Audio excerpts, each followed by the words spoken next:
Today I have joined Russell Weston, Snowbee UK Managing Director, and Russell Simmons from Real Photo on the Snowbee boat, Deep Blue. We're going to hunt down and tag blue sharks in the channel.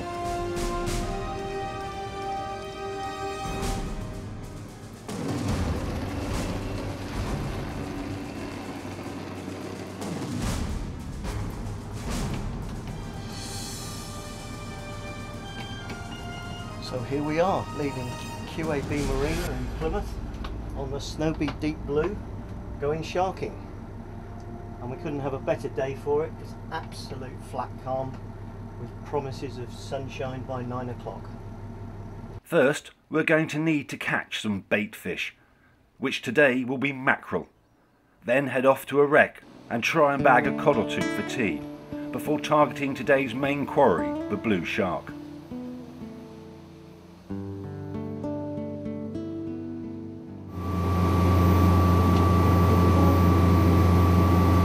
First good signs of mackerel, we'll stop and pick up some bait.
We've stopped on the drop-off a few miles off Plymouth, which is a favourite spot for mackerel. We've just picked up bait, so now we're steaming off about another 12 miles to the shark grounds. Start drifting, put down some rubby-dubby, start a slick, and then sit and wait.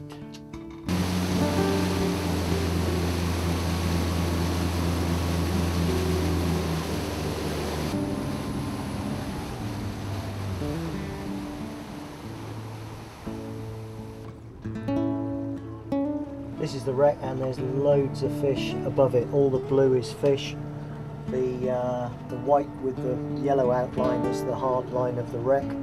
There's fish tight on the wreck at the moment. We are currently about mid-tide on an ebb tide, so we would expect to find the fish up tide of it. So we'll have a little run around and see what we can find.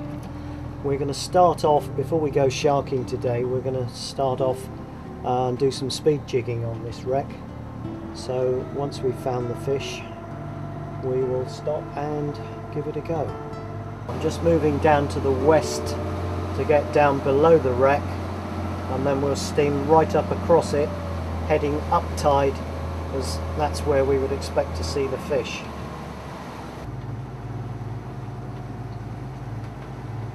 Little bit of fish marking, tight on the bottom, up tide of the wreck, but not what we would expect.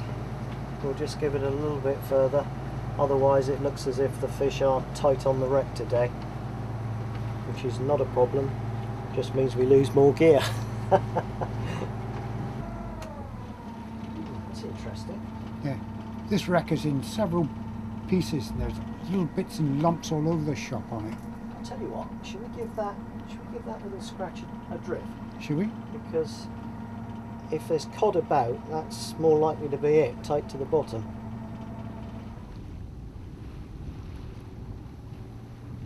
What we do is cast the jigs down tide so that as the boat's drifting down with the tide, the jig is going down ahead of you, so that by the time you reach it, it is directly over the fish vertically.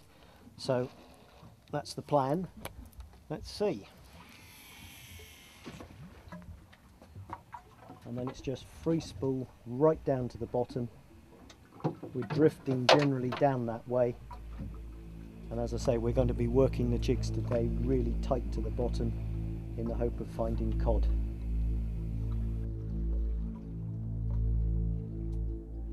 Today we're using the old favourite, which is our Snowbee Deep Blue 20-pound class rods. They're just fabulous rods, beautiful blanks.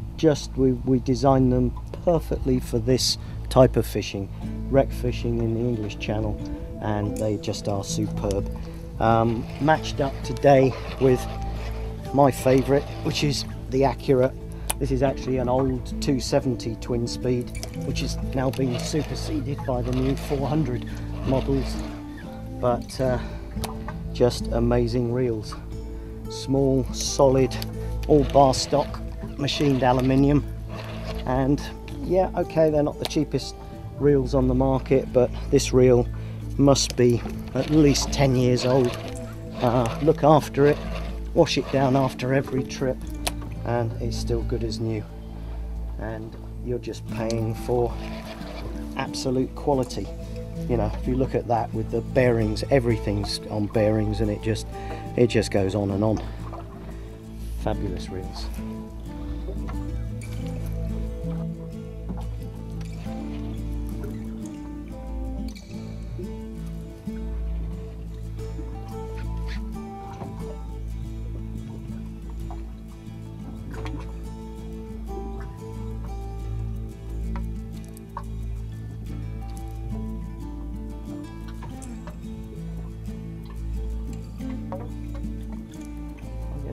Really weird little plucks on this. I wonder if there's squid down there.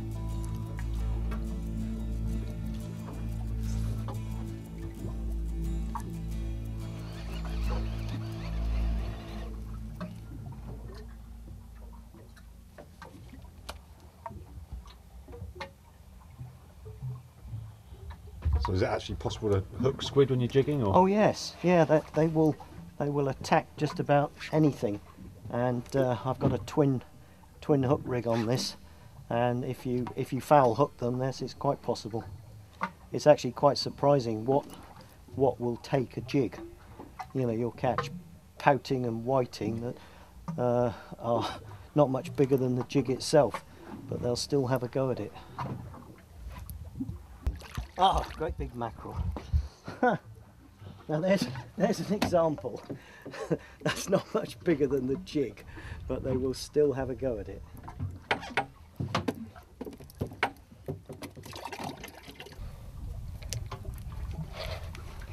You find when you're jigging for cod, you can see we're using quite fine tough line braid here, and if you watch it on the water, you can see we drop the rod tip quite fast so that the braid loops. Oh, that was a touch.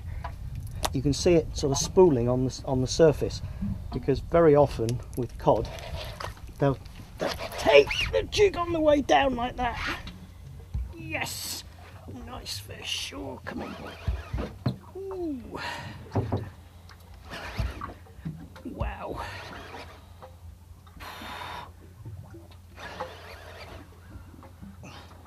Woo, that was a strong take.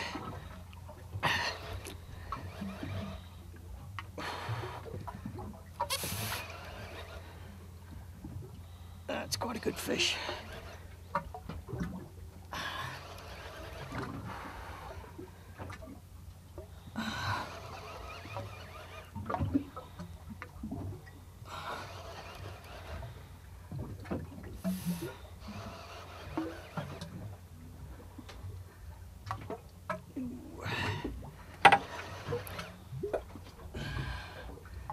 Feels quite coddy.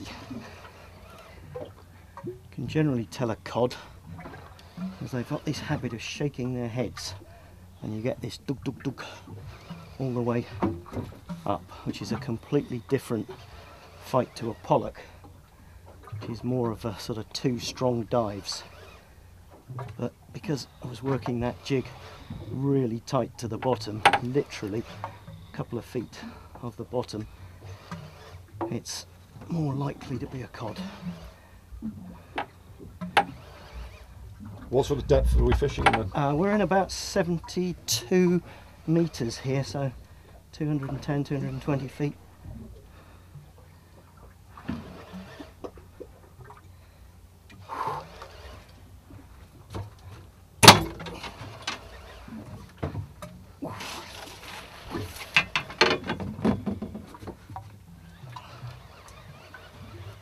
Here she comes. And it is indeed a nice cod. Oh yes, beauty. That's what we're going for. Got him.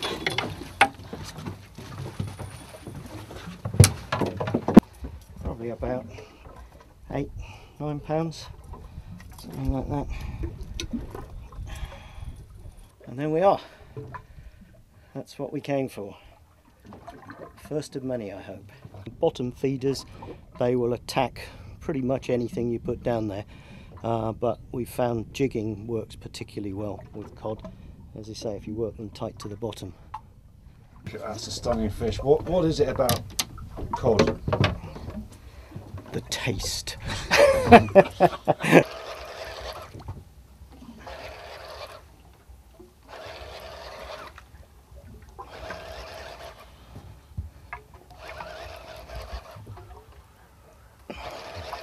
Bit smaller, this one, I think. Not sure if it's a cod or not. Very often when you're jig fishing, you can foul hook fish because the jigs are moving so fast, the fish will go for them, miss the jig, but the hook will foul hook them. So you do actually pick up quite a lot of small ground fish like pouting and whiting that can quite often be foul hooked. Just hope the cod get there first. Yeah, like that. Coalfish. Oh, a little coalfish. Now that is unusual. I'll tell you what, we will have the net for that, because that is very unusual. We haven't seen coalfish here for many, many years, and that is a lovely sight to see. Oh, come on, chap. Yep. Foul hooked by the tail, but they all count. Oops.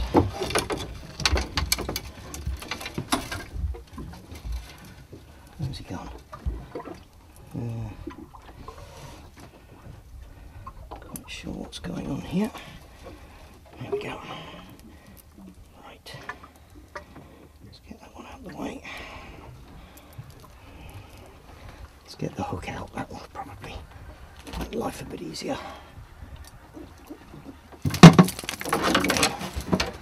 I think that is probably, he's too small actually, we'll put him back. Don't you think? Yeah, that's probably only the second coalfish we've seen in about the last 10 years. 10 years. Yeah. So that is a nice sight to see, a beautiful fish. He's bleeding, but it's from the tail, so that's not a problem. Oof, and off he goes. So that's a sign that perhaps there's a bit more biodiversity in the channel? It's really weird. We've seen this year some of the warmest water temperatures we've seen for years, and yet we're seeing more cold water species like coalfish. It just doesn't add up. I was fishing in Guernsey last weekend and they said over there they've seen more codling this year than they've seen for years, and yet their water temperature is something like 18 degrees, which is the highest they've ever known it. But apparently with the codling, there are two actual stocks of cod. There's one that comes down from the north and the North Sea, and there's another that comes up from Biscay. And that first one we had was quite a sort of green mottled colours, and those are the Biscay fish. So it looks as if we've got some of those moving up with the warmer water that we've got up here this year. But who knows? Ask the fish. Ask the fish. Well, this is my special recipe rubby-dubby, which there's just about a bit of everything in there. It's primarily minced up mackerel and other bait fish, but there's all sorts of additives in there, shall we say. There's fish oil, there's all sorts of these fish additives that are supposed to attract, but I have to say they do work. Some of the attraction properties of them are really quite sensational.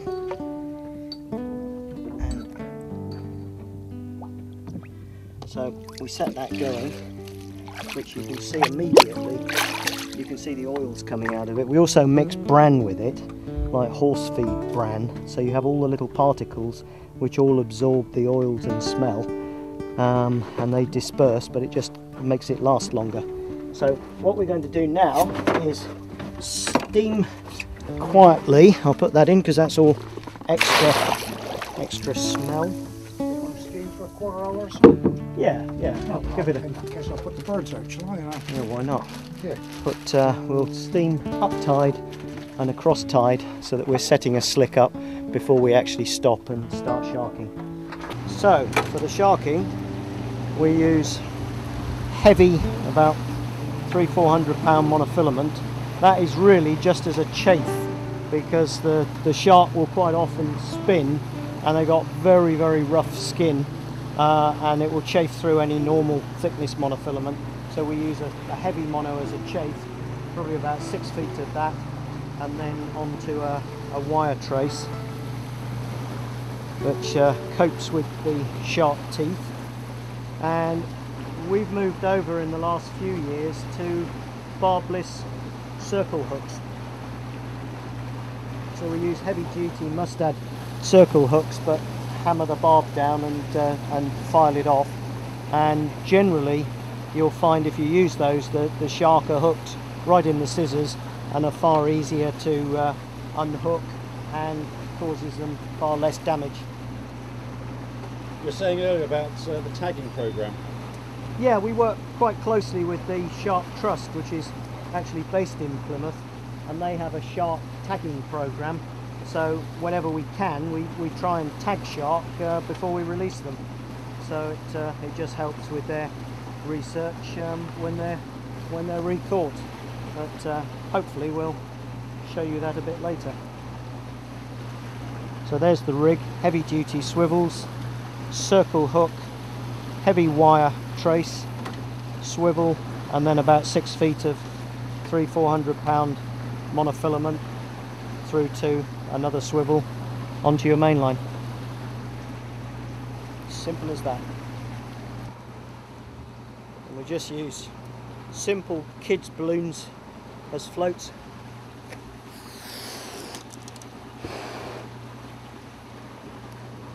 Which is just enough to hold the mackerel bait up in the water.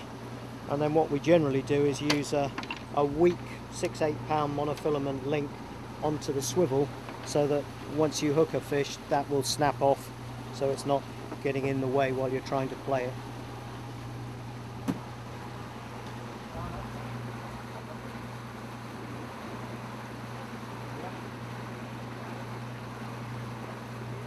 So you gave me an analogy earlier on. What was it about shark fishing?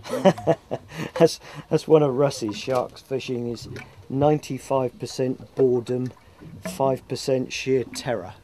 And I think that pretty much sums it up.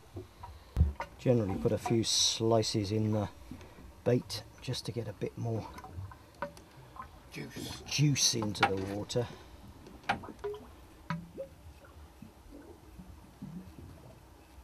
And then we just single hook them right up through the head, which is the hardest part, so it tends to keep the baits on the hook. And that's it, good to go. What shark could resist that? So the bait sinks down just to the depth restricted by the balloon on the end of the trace, and we'll feed these out. There's not a great deal of current today, but it is moving, so we'll feed these out about 20 yards, and then we sit and wait for the shark to arrive. We're using 30 pound Snowbee deep blue rods, which are more than enough for the job. And that again is one of the older models, the Accurate Boss Magnum 665, which is now the equivalent of the 600 series in the BX range, but very much the same reel. Again, solid bar stock machined, very heavy gearing and fabulous drag system. The one thing about Accurates is they have a patented twin drag system. Every other multiplier on the market, when you click it into gear, you have a single drag disc pressing against the drag washer on the side of the spool. With Accurates, you have two, one each side. So it's a far more balanced reel. If you only have a single drag washer on one side and all the pull coming from the spool, it's, from an engineering point of view, it's out of balance. Whereas with the Accurate, having twin drags pressing from either side of the spool, it's compressing the spool, and it's a far more balanced system. And not only that, of course, it gives you double the drag surface area, so it gives you a far smoother and more powerful drag. Yep. It's worth mentioning that all of our Snowbeat Deep Blue rods are all accurately IGFA rated. If it says £30, it is £30, simple as that. There's an awful lot of rods on the market that say £12 to £20, which really means nothing. We single rate our rods and they are accurate to the IGFA rating system. Blue sharks are oceanic and epipelagic, found worldwide in deep, temperate and tropical waters, ranging from Norway in the north and as far south as Chile. The blue shark primarily predates on squid, cuttlefish, lobster and a large number of bony fish, but will also take carrion and the occasional seabird. Blue sharks have been observed working together as a pack to herd prey into concentrated groups so they can feed more easily. What this means to us is that if we get one, we're likely to knock into another. Russ, can you do a strapodictomy? Yeah, I'm right. Were you in as well? Oh, yeah, wait a minute.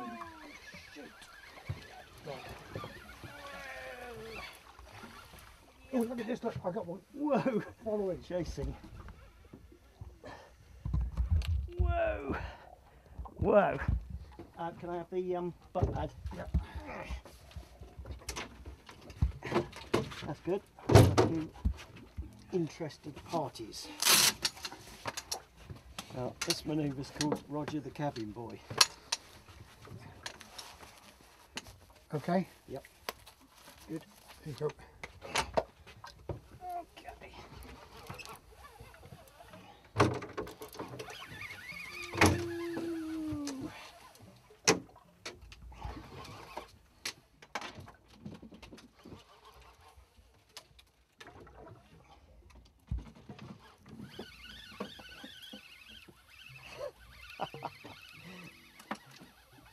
He has other ideas.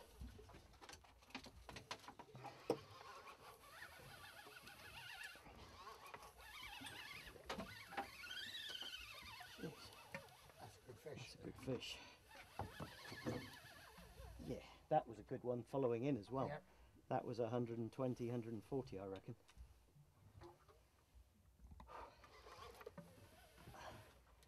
Oh, the feels of this, I reckon this is 100 plus.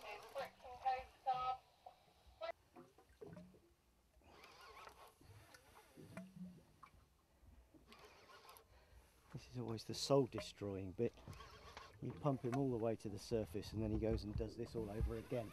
Whoa, like this. Do you want to tag him? Yeah, we will if we can. We'll see how big he is and how aggressive he is. Whoa.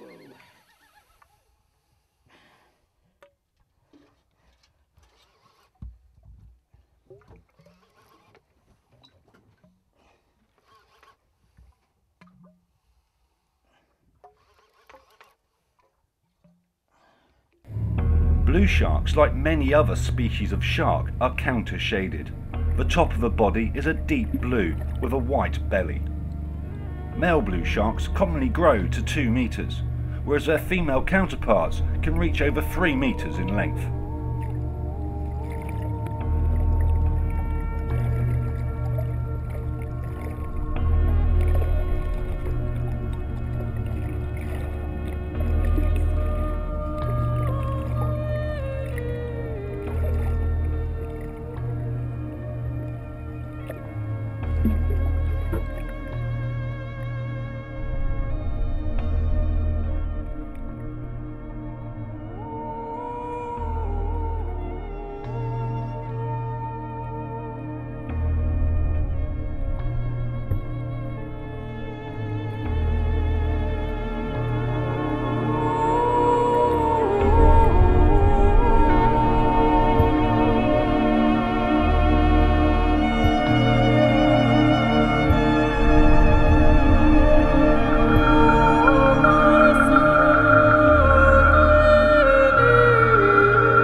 Mate, if you can come here a minute.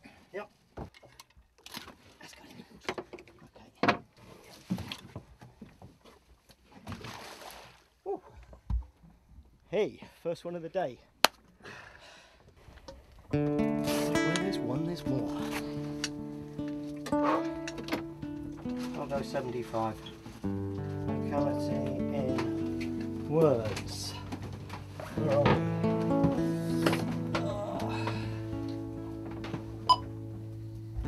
That's good. Okay, let's get position.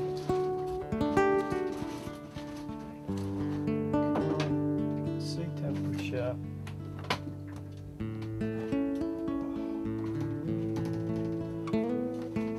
16 degrees.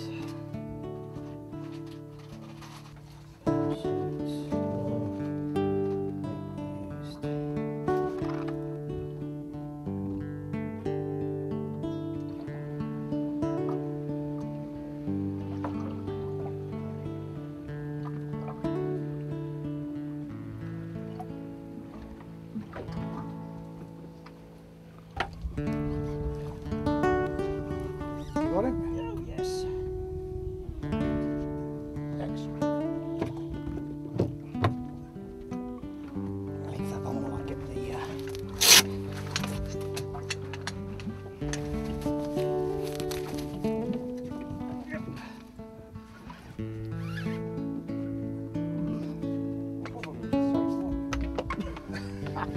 What, same one as yours? No. That you've just lost? No. They can't be that stupid, can they?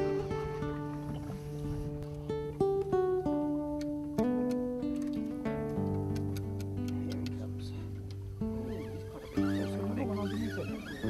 That's not the one that you're on. That's another one. That's another That's one. a separate one. Let's go have a look.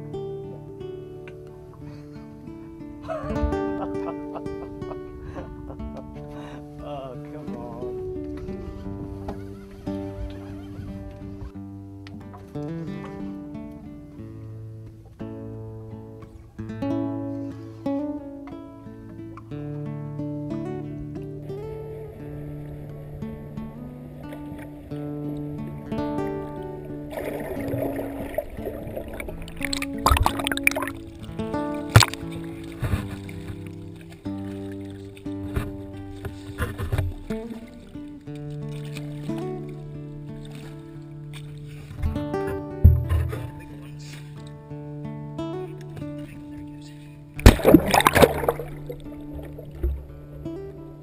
He's taking it.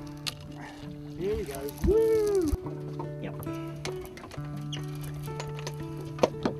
Do you want me to get your necklace out of the way?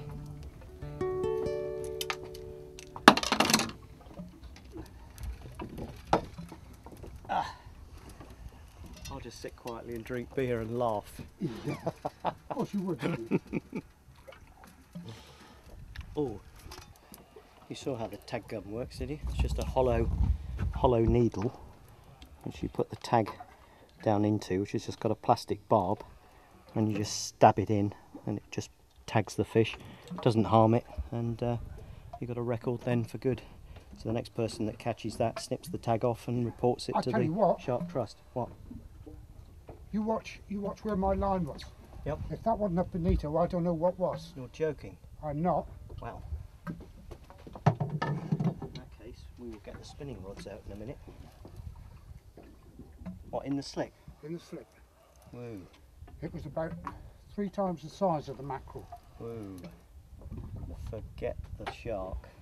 Yes, down there. That's him. Or is it big garfish? No, it's big It's garfish. oceanic gar. Even so, Even so. that'll be fun on a spinning rod. Better still not fly rod. Yeah.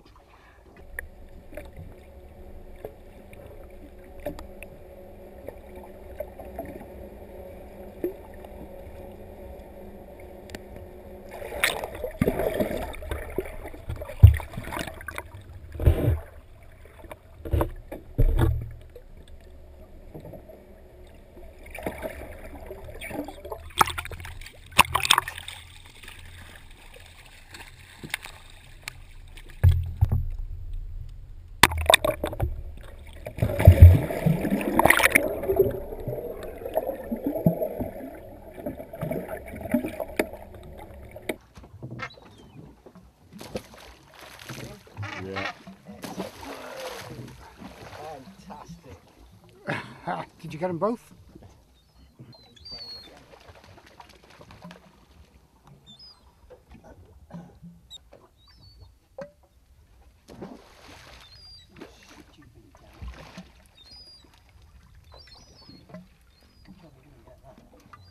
Yeah.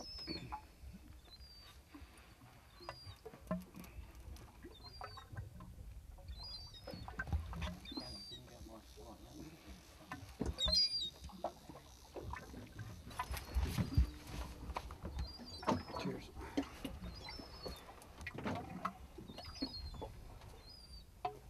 Here he comes.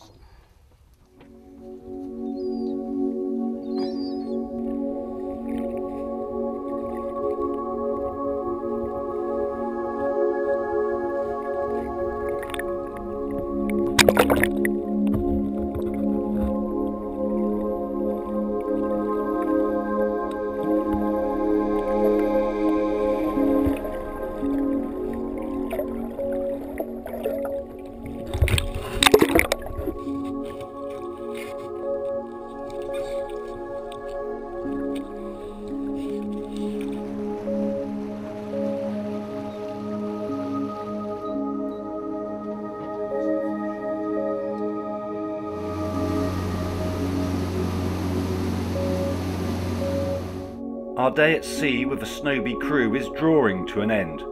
We head north back past the Eddystone Light towards Plymouth Sound and the safety of QAB Marina. It's been an awesome day. Mackerel, some fantastic cod, a coalfish and the mighty blue shark. Does it get any better than this?